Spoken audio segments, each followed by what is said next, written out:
자, 오늘 말씀의 제목은 오해에서 빠져나오세요 라는 제목입니다. 초등학교 시험 문제에 이런 문제가 있었어요. 이제 진짜 문제예요. 그리고 아이들이 그 답안지에 답을 썼는데 한번 들어보시길 바랍니다. 잠자리에 드시는 부모님에게 할 수 있는 말을 쓰시오. 그랬더니 아이가 답을 뭐라고 썼냐면, 어머니 왜 잠자리를 드세요? 이제 이게 답안지였어요. 물론 이제 이거였죠. 이제 두 번째 문제가 뭐였냐면, 옆집 아주머니께서 떡을 가져오셨을 때 알맞은 인사말을 쓰시오. 했더니 맞췄네. 안 사요. 세 번째가 비가 많이 와서 큰 피해를 당한 수재민에게 위로의 말을 쓰세요. 했더니 이제 재민아, 힘들겠지만 희망을 가져. 이걸 맞추는 그루터기는 좀 이상하네. 오해를 하면은 답이 나오질 않습니다. 서론인데요. 이 오해라는 단어가 뭐냐면은 엉뚱하게 해석하거나 잘못 아는 것을 오해라고 합니다. 신앙과 인생도요, 오해가 많잖아요. 그러면은 이상하게 내가 원하지 않는 문제가 자꾸 생기는 거예요. 그래서 이 오해를 빨리 떨쳐버리고 오해에서 빠져나오는 게 중요합니다. 첫 번째로 정말 안타까워요. 안타깝지만 이분들의 인생은 그야말로 원죄사단 지옥에 잡힌 인생이에요. 그래서 본인이 잘하든 잘못하든 상관없이 무조건 저주와 재앙, 실패와 고통, 허무와 방황을 끊임없이 당합니다. 이게 그분들의 영적인 상태고 그분들의 신분이에요. 이분들을 불신자라고 합니다. 이걸 가리켜서 불신자들의 운명이라 그래요. 운명은 못 빠져나와요. 복음 아니면 못 빠져나옵니다. 또 두 번째입니다. 진짜 문제는 이거예요. 교회를 다녀요. 교회를 다니는데 대강 다니는 것도 아니고 열심과 충성을 다하면서 교회를 섬겨요. 그리고 오래 다녔어. 직분도 있어. 그런데 희한해요. 원인을 알지 못하는 고통, 문제가 계속 임하는 거예요. 이것 때문에 어려움을 당하는 교인들이 현장에 너무나 많습니다.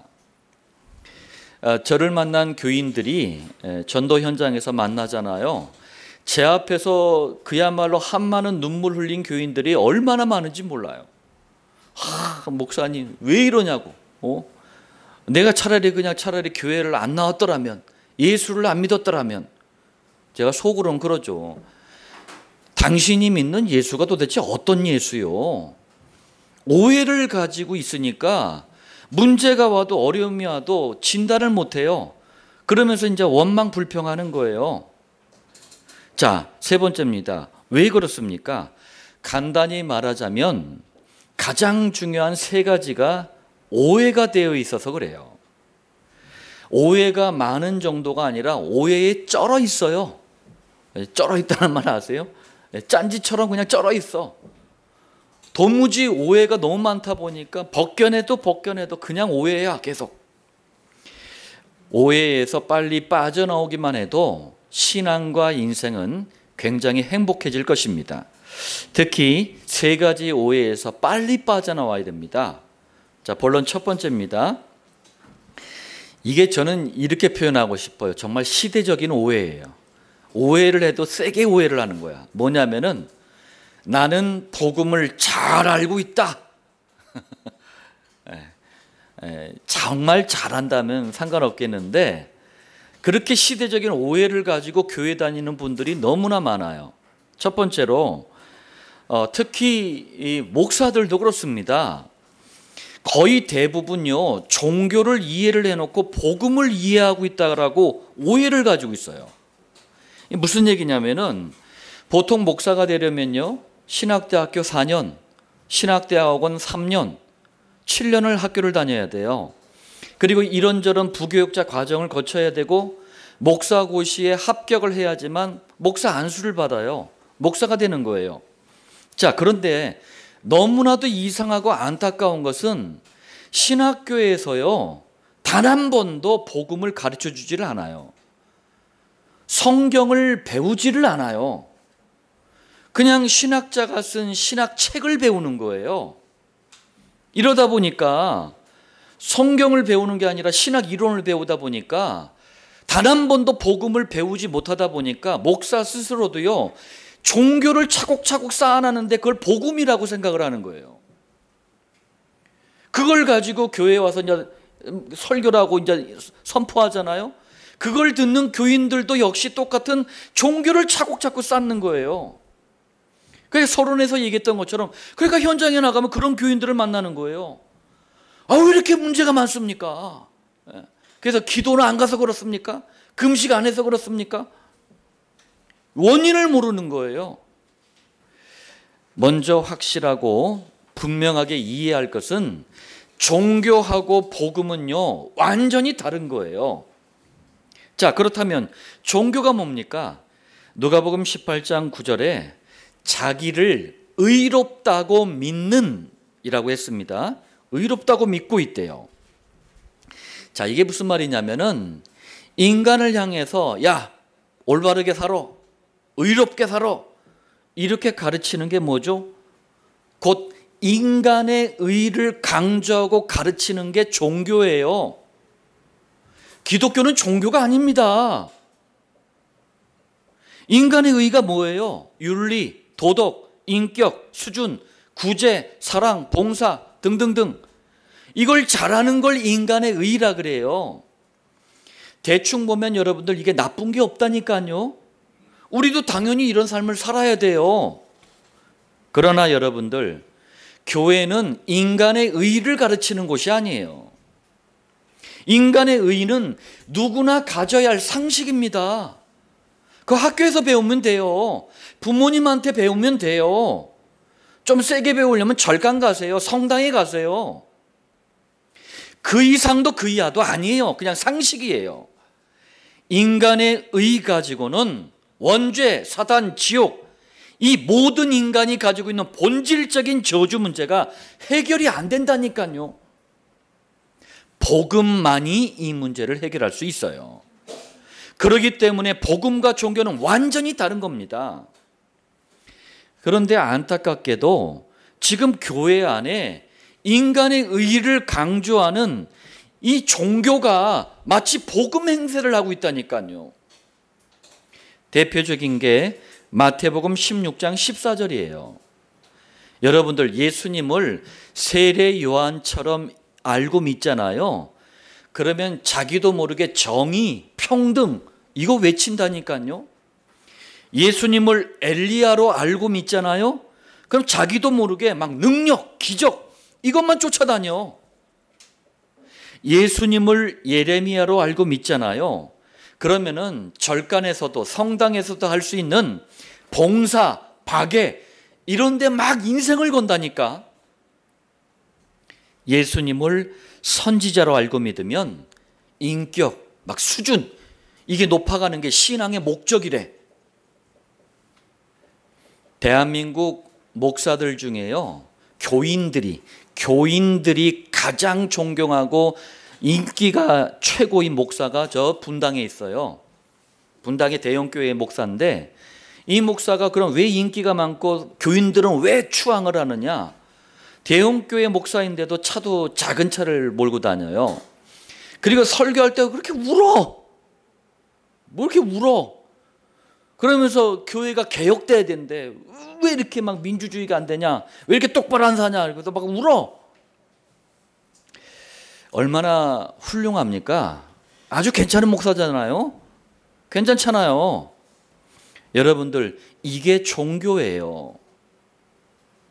이게 사람을 죽이는 메시지라니까요. 이런 말 들으려면 그냥 절간 가세요. 제가 농담처럼 얘기하는 게 아닙니다. 그거 들으려면 성당 가는 게 더 나아요. 절간 성당이 얼마나 대단한데요, 이게. 제가 다녀봤잖아요. 이 시대와 교회와 현장의 문제는 그리스도가 아니면 해결이 안 돼요. 단 한 번도 그 입에서 그리스도가 선포된 적이 없어. 복음만이 해답이라니까요. 나머지는 상식이에요.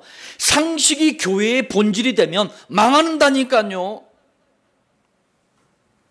상식이 교회의 본질이 되면 망하는 거예요, 여러분들. 종교를 마치 복음처럼 위장하는 것은요, 복음을 막으려는 사단의 전략이에요. 그런데 교회 안에 이 종교가 얼마나 잘 먹혀들었냐면요, 교회 안에서 지금 제가 쭉 나열한 거 이런 거 잘하잖아요. 그럼 와, 믿음 좋다 이래. 막 신앙의 모델이래. 칭찬 듣는다니까요. 종교가 지금 교회 안에 이만큼 잘 먹혀 들어간 거예요.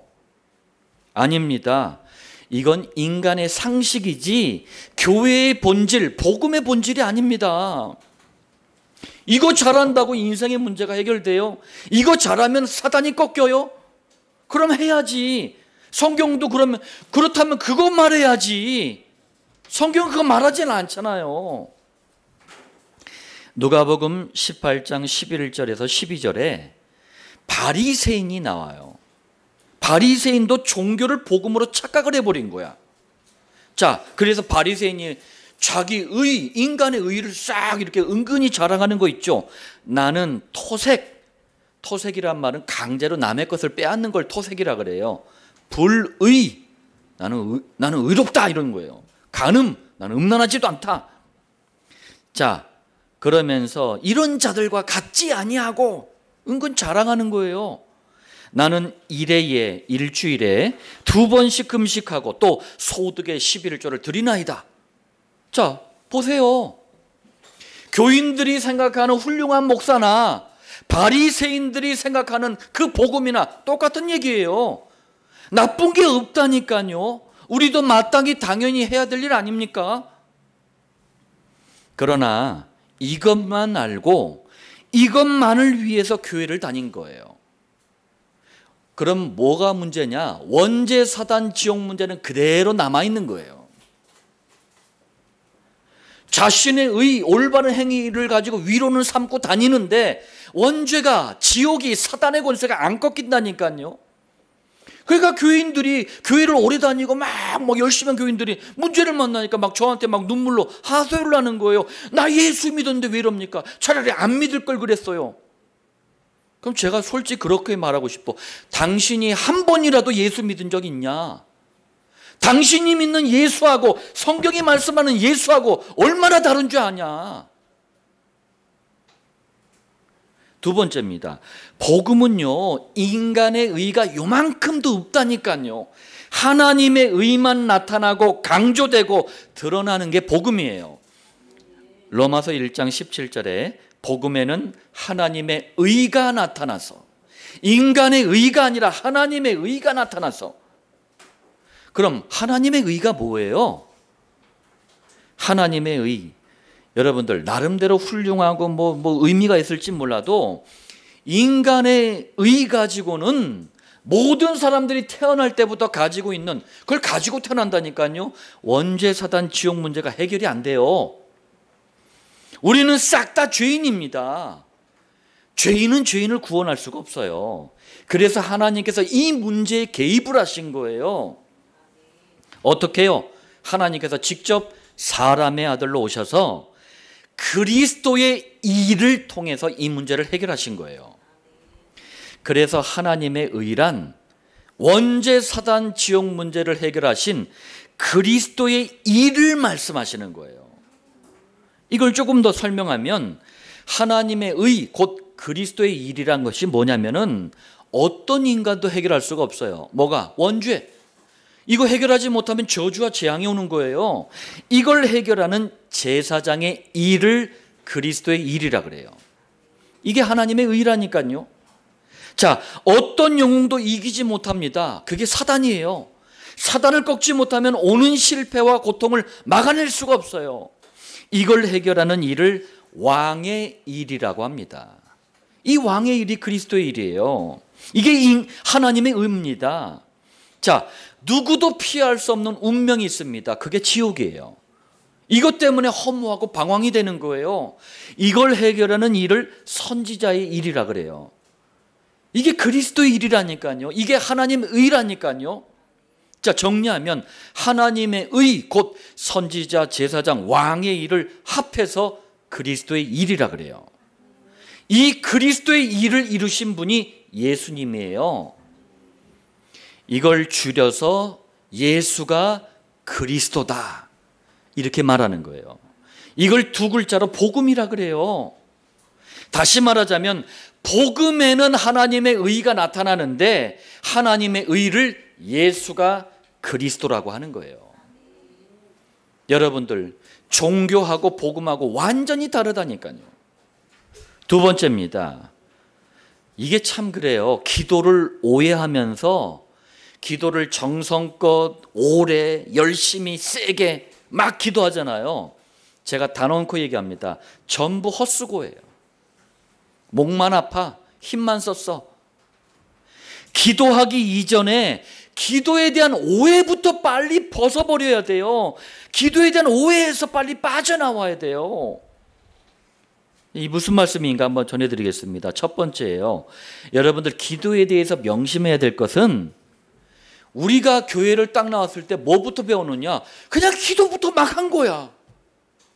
그러다 보니까 교회 다니는 분들요, 심지어 중직자, 목사들도 그래. 내가 하는 기도가 성경적인지 한 번도 점검을 안 해봤어. 그냥 기도가 유창해. 전부 다 뭐 기도하느냐? 지난주 얘기했죠. 일반은총. 하나님 뭐 주세요, 뭐 주세요. 대학 학교에 주세요, 건강하게 주세요, 뭐 사업 대박나게 주세요. 맨날 일반은총. 주님은 기도하지 말라고 하는데 무엇을 먹을까, 무엇을 마실까, 무엇을 입을까 하지 말라. 일반은총 가지고 기도하지 말라고 하는데 이것은 이방인들이 기도하는 것 아니냐. 하나님께서 너희에게 필요한 것이 무엇인 줄 아신다 라고까지 말씀하시는데도 계속 기도해. 왜? 기도하기 이전에 복음을 오해하고 있어서 그래요. 복음을 오해하고 막 기도하니까 기도도 자연스럽게 오해가 돼버리는 거예요. 복음에 대해서 오해를 벗어버리잖아요. 그럼 기도는 자연스럽게 바르게 됩니다. 제가 29살까지 헤매다가 이제 예수가 그리스도다 이걸 깨닫게 해주셨잖아요. 그러니까 종교 생활에 이제 처음으로 29살에 처음으로 이제 신앙생활을 시작한 거잖아요. 그런데 솔직히 기도를 딱 하는데 너무 어려운 거야. 기도가 너무 힘이 드는 거야. 왜 그런 줄 아세요? 어떤 게 성경적인 기도이고 어떤 기도가 정말 복음적인 기도인지를 몰랐던 거예요. 그런데 시간이 지나면서 복음이 차곡차곡 이해가 되니까 기도가 자연스럽게 되더라고요. 복음이 충분히 이해되면 기도는 자연스럽게 바르게 됩니다. 이것이 안 된 상태에서 막 기도를 한 거예요. 그러니까 사람들이, 교인들이 하는 말이에요. 목사들도 하는 이런 얘기를 하더라고요. 기도는 수고고 노동이래. 아니라니까요. 저는요, 제가 밤 시간에 혼자 깊게 좀 기도하는 시간이 있어요. 저는 그 시간이 제일 기대가 돼요. 제일 행복한 시간이에요. 저 자신과 우리 임마누엘 교회와 7천 목장을 두고 시대와 현장을 두고 마음껏 기도하는 시간이에요. 제일 행복한 시간이라니까요. 무슨 수고와 노동. 그 시간이 기다려진다니까요. 누가복음 18장 10절 한번 보세요. 기도하러 성전에 올라가니.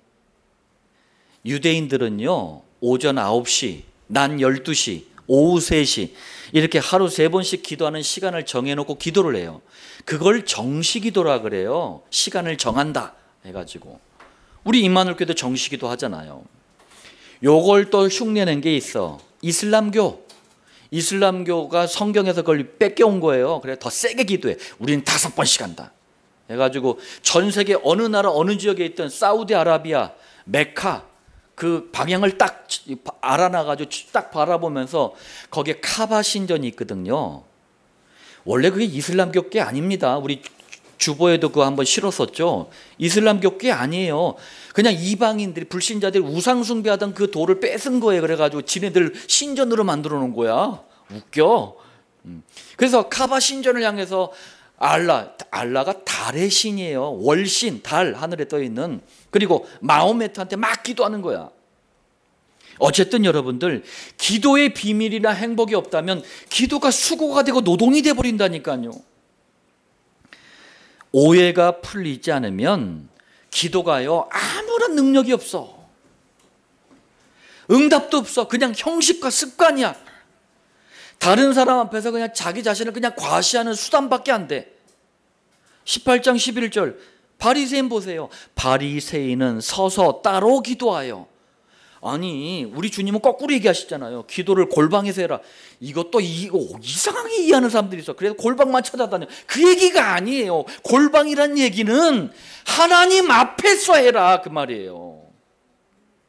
사람 앞에서 하지 말고. 기도가 사람 앞에서 하는 거냐, 하나님께 드리는 간구 아니냐, 그런 얘기예요. 그런데 바리새인은 어떻게 하냐, 일부러 이 동네에요, 이렇게 딱 가다가 새와 지나가네, 선이 지나가네, 쓱 보다가 이제 저기 미준이도 지나가네. 이제 승유 올 때까지 기다렸다가 승유가 딱 오면 어떻게 합니까? 갑자기 손을 딱 들어, 할렐루야 하면서 기도의 티를 막 내는 거야.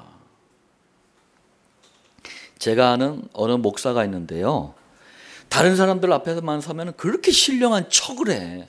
신령한 척. 목소리도요 막 이래. 가래가 찼나 봐. 막 이러고 다녀. 제 앞에서는요 티를 안 내요. 왜? 다 들통나거든. 한동안 안 보여요. 또 이제 딱 봤는데 이제 목이 완전히 가버렸더라고. 내가 뻔하지. 또 40일 금식 기도한 거야. 내가 그랬어요. 너 이러다 죽는다. 밥 먹고 기도해라. 좀 정상적으로 좀 해라. 아니, 왜 도대체 40일 금식 기도를 하는 거예요? 그 기도하는 사람들 지가 뭐 예수님이야? 예수님이 왜 그거 했습니까? 예수님은 그리스도 일을 감당해야 되잖아요. 그 그리스도 일을 그냥 감당되는 게 아니에요. 집중하지 않으면 안 돼요. 예수님은 완전한 사람으로 노셨잖아요. 그 고통을 다 몸으로 느껴야 되는 거예요. 캐로라인 테일스, 9고리 고양이 채찍 가져와 맞아볼래요? 등짝을 다 드러내놓고 돌기둥에 딱 잡고 수십 대를 그걸 맞아가지고 그 막 등에 살까지 다 찢겨 나가고, 여기에다가 못을 박여야 되고 가시관을 쓰셔야 되고, 그 고통을 다 어떻게 감당하려고? 그러니까 우리 주님은 집중할 수밖에 없는 거예요. 지들이 그리스도야. 왜 40일씩 굶어대고 난리를 치고 그래? 성경에서 말씀하시는 금식 기도가 주된 기도가 아니에요. 여튼 기도를 오해한 거야. 왜? 복음이 오해되니까 그래요. 두 번째입니다. 복음에 대한 오해가 풀리면 풀릴수록 기도가요 가장 성경적으로, 가장 정상적으로 돼요. 기도 시간이 가장 행복한 시간이 돼요. 기도 시간이 실제로 기도응답을 맛보는 시간이 된다니까요. 18장 13절에 세리는 멀리 있어서 감히 눈을 들어 하늘을 쳐다보지도 못하고 다만 가슴을 치며 이르되, 하나님이여 불쌍히 여기소서, 나는 죄인이로소이다. 여러분들, 지금 여기에 세리가 등장하잖아요. 그런데 이 세리가 당시 이스라엘 사람들은요 가장 싫어하는 사람들이었어. 왜 그러냐면은 당시 이스라엘이 로마의 속국이었어요. 속국이 다른 나라한테 나라를 빼앗긴 나라를 속국이라 그래요. 로마한테 이스라엘 나라를 빼앗겨버린 거예요, 주권을. 그런데 이제 로마가 이스라엘한테도 세금을 받아야 되는데 직접 받으면 막 반발할까봐 로마를 추종하는 사람들, 이스라엘 사람인데 로마를 좋아하는 사람들을 일부러 뽑아가지고 이 사람들한테 세금을 대신 걷게 한 거예요. 그 사람들이 세리예요. 그러니까 세리를 이스라엘 사람들은 저것들 민족의 원수다 이렇게 생각을 하고 있었어요. 이를 갈았어. 왜 그러냐면은 로마의 앞잡이 역할도 하기도 했지만 이 세리들이 세금을 거둘 때 더 걷어버려. 만약에 우리 배진미 집사님한테 50원을 걷어야 돼. 근데 100원을 걷어. 그래가지고 50원은 진짜잖아요. 50원을 로마한테 내. 50원은 자기 주머니에다 넣는 거야. 나쁘잖아요. 질이 안 좋잖아. 자, 이런 세리가 지금 기도하는 내용이에요. 얼핏 들으면 어때요? 세리의 기도와 이 고백이 죄 때문에 막 주눅이 든 것 같아. 막 눌린 것 같아. 절망에 빠진 사람들의 그런 어떤 기도 같아. 아닙니다. 그런 기도가 아니에요. 복음 앞에서, 그리스도 앞에서 자신을 딱 들여다보니까 내 의가 아무 쓸모가 없구나. 하나님의 의 되시는 그리스도가 나에게는 절대적으로 필요하구나.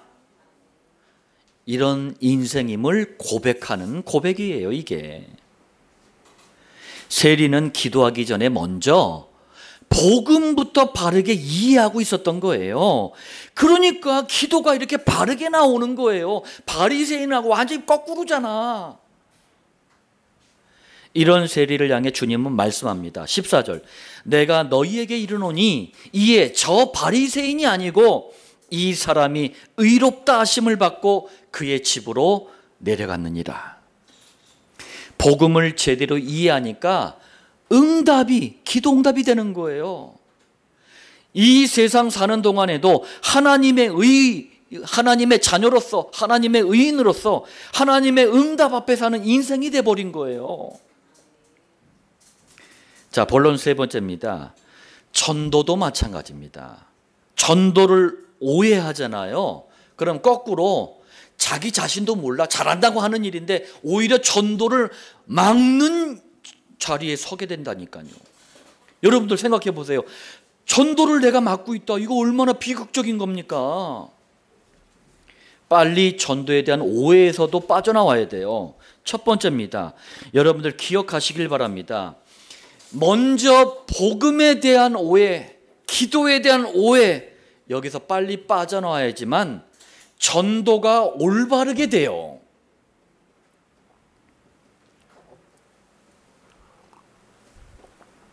그런데 복음을 오해를 하고 있어. 복음이 뭔지도 몰라. 그러면서 전도를 막 해. 막 복받는다 카더라니까 막 해. 그럼 어떻게 되느냐? 봉사활동, 새마을 운동, 보험 모집 요 정도 수준밖에 안 되는 거예요. 그게 그런 전도가 나오는 거예요. 코로나 때 한참 잠잠했거든. 살만 하더만 나도 그냥 잠잠했어요. 근데 요즘 코로나가 좀 이렇게 뭐 시들시들해지니까 교회들이 또 슬슬 나오기 시작했어.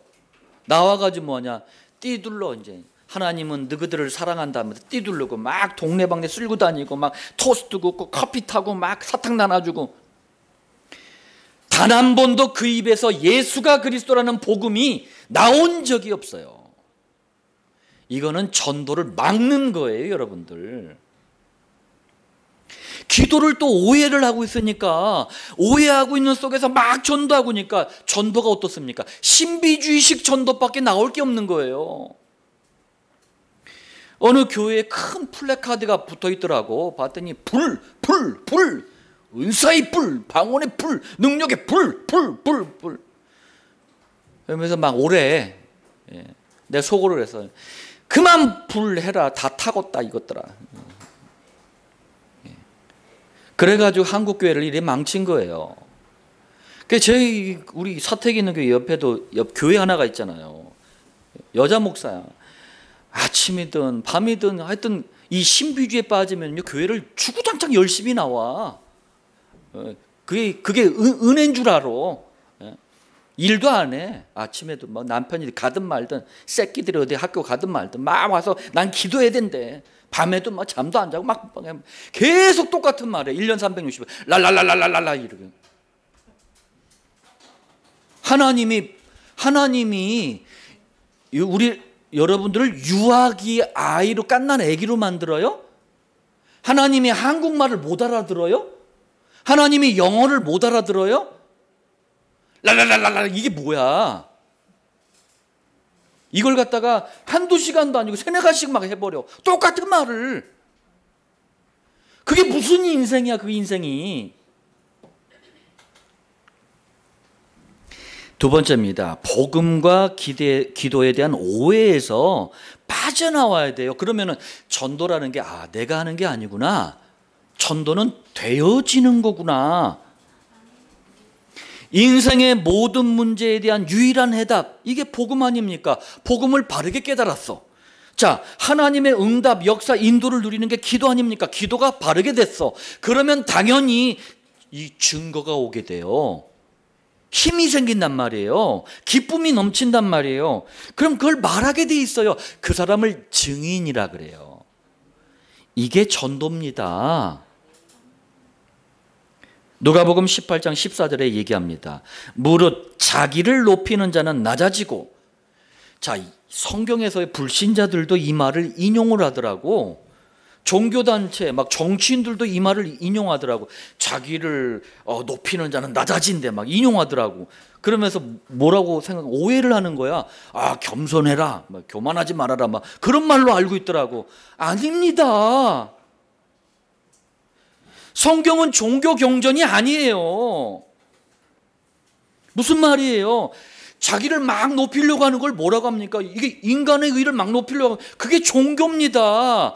종교를 자꾸 하면은, 내가 막 높아지려고 종교를 자꾸 따르면은 인생이 자꾸 낮아져요. 무슨 일인지 아세요? 종교를 붙잡으면 인생이 망한다는 얘기예요. 그냥 망하는 정도가 아니라 수준 있게 망하지. 종교가 아주 수준 있거든. 인간의 의를 막 높였거든. 그러다 보니까 망하는 것도 수준 있게 망해. 이러면은 전도가 불가능하다는 얘기예요. 자, 또 자기를 낮추는 자는 높아지리라. 이거 가지고 또 이제 목사들이 교인들을 엄청 그냥 막 주눅들게 해버렸어. 봐라, 응? 너 낮춰야지 높아진대잖아. 응? 그게 겸손해 하면서 막 수구리 막 이랬어. 무슨 말씀입니까? 인간의 의 가지고는 원죄 사단 지옥 문제, 이거 해결될 수가 없구나. 여러분들 복음을 깨달으면 이게 자연스럽게 이 고백이 나와요. 그게 뭡니까? 자기를 낮추는 거예요. 그게 이 정도 되잖아요. 그러면 낮추는 정도가 아니라 그리스도만 남는다니까요. 내가 없어져요. 나라는 게 없어져요. 오직 그리스도만을 붙잡으니까 그리스도께서 그 인생을 계속 역사를 하는 거예요. 이게 뭡니까? 낮추면 높아진다는 얘기예요. 오직 복음만 붙잡으니까 날이 갈수록 승리의 증거들이 자꾸 삶 속에 나타나는 거예요. 그러면 그걸 말하게 돼 있잖아요. 이래야지 전도가 되는 거예요. 자, 결론 말씀드리겠습니다. 제가 가끔가다 이제 목장에서 이런 표현을 쓰는데, 이해의 둔재, 이해를 잘 못하는 사람들은요, 오해의 천재. 하여튼 오해를 기가 막히게 잘해.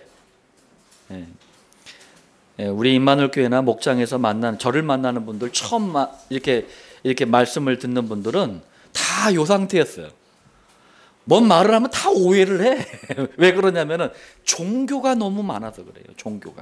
종교 속에서 복음을 듣다 보니까 종교로 다 해석을 하는 거야. 그러니까 다 오해가 돼. 또 종교랑 복음이랑 반대잖아요. 안 맞잖아. 그러니까 더 오해가 커지는 거야. 이해의 둔재는 오해의 천재예요. 자, 이게 무슨 말이냐면 첫 번째입니다. 복음을 오해를 하잖아요. 그럼 성경 66권, 이 하나님 말씀 전체가 다 오해가 돼버려요. 여기에서 이단 사이비가 나오는 거예요. 신천지 이만희, 안상홍 증인의 하나님의 교회 장길자, 구원파, 이 사람들이 다 교회에서 빠져나간 이단 사이비들입니다. 왜요? 복음을 오해하고 성경을 보니까 하나님 말씀 전체가 다 오해가 돼버린 거예요. 여기에 사단이 또 인도와 조종을 하죠. 그럼 어떻게 되겠습니까? 자기 자신뿐만 아니라 따르는 사람들까지 싹 다 망하는 겁니다. 두 번째, 기도를 오해하잖아요. 그러면은 하나님의 능력을 오해하게 돼. 하나님의 능력을. 여기에서 신비주의가 나오는 거예요. 여기에서 기복주의가 나오는 거예요. 복음을 오해하니까 기도도 당연히 오해가 되지. 그러니까 그런데도 기도를 막 하려고 하니까 안 돼. 그러니까 뭐 체험해야 된대. 그러니까 막 랄랄랄라 하면서 으랄랄라 하면서 막 열받고 막 하니까 뭐가 되는 것 같아. 그래서 신비주의가 나온 거예요. 복음을 오해하니까 또 자꾸 복 달래. 그리스도라는 유일한 복을 모르고 자꾸 다른 복 달래. 그게 기복주의예요. 세 번째, 전도를 오해하잖아요. 인간의 동기, 방법, 수단밖에 나올 게 없어요. 여기에서 나온 게 교회의 타락, 종교화예요. 여러분들 불과요 30-40년 전만 해도 교회에서 이상한 짓을 하거나 막 그냥 복음에 반대를 하거나 다른 사람들을 막 어렵게 하거나 막 이런 사람들 있잖아요. 그럼 교회가 정식으로 당회가 결성이 돼가지고 정식으로 치리를 하고 그 사람을 완전히 그 교회에서 쫓아내기도 하고 그런 일이 있었어요. 지금은 어때요? 모든 사람 다 와야 된대. 거기까진 좋아. 다 와야지. 교회 와야지. 복음 들어야지. 오만 가지 이상한 거라도 막 복음적인 신앙의 칼라가 요만큼도 없어도 그거 눈 감아버려. 왜? 이분 떠나가신대. 그러면 그거 얘기하면 그러면요 둘 다 참 바보 같은 짓을 하는 거예요. 잘못된 걸 계속 가지고 있으면 어떡합니까? 망하는 거 아닙니까? 알면서도 말을 하지 않으면 어떡합니까? 그 사람은 더 나쁜 사람이야. 알면서도 말을 안 하니. 그걸 타락이라 그래요. 그걸 종교화라고 합니다. 네 번째입니다. 가장 중요한 복음과 기도 전도를 오해하면 여러분들 희한해요. 인생과 신앙 전체가 뒤틀어져 버려요. 엉망이 돼 버려요. 제가 현장에서 우리 사역자분들도 아실 거예요. 이런 분들 너무나 많이 만나요. 특히 인생 후반기에 신앙과 인생 전체가 다 틀어져 버렸어. 막 뒤틀어져 엉망이야. 어디서 문제가 오는 줄도 몰라. 복음, 기도, 전도에 대한 오해에서 빠져나오게 해주고 가장 성경적으로 바로잡아주는 게 강단 말씀이에요. 여러분들 이 강단 말씀을 붙잡는 정식기도입니다. 그리고 여기에 증인되는 목장입니다. 그래서 이거 세 가지를 강조하는 거예요. 오늘 여러분들 이 말씀을 여러분들 각자에게 주시는 하나님의 세밀한 음성으로 듣기를 바랍니다. 그리고 이 시대와 현장이 그래요. 오만 가지 오해로 덮여 있어요. 가장 순전한, 가장 순수한 복음, 기도, 전도의 축복을 회복하는 증인들 되시길 살아계신 주 예수님의 이름으로 축복합니다.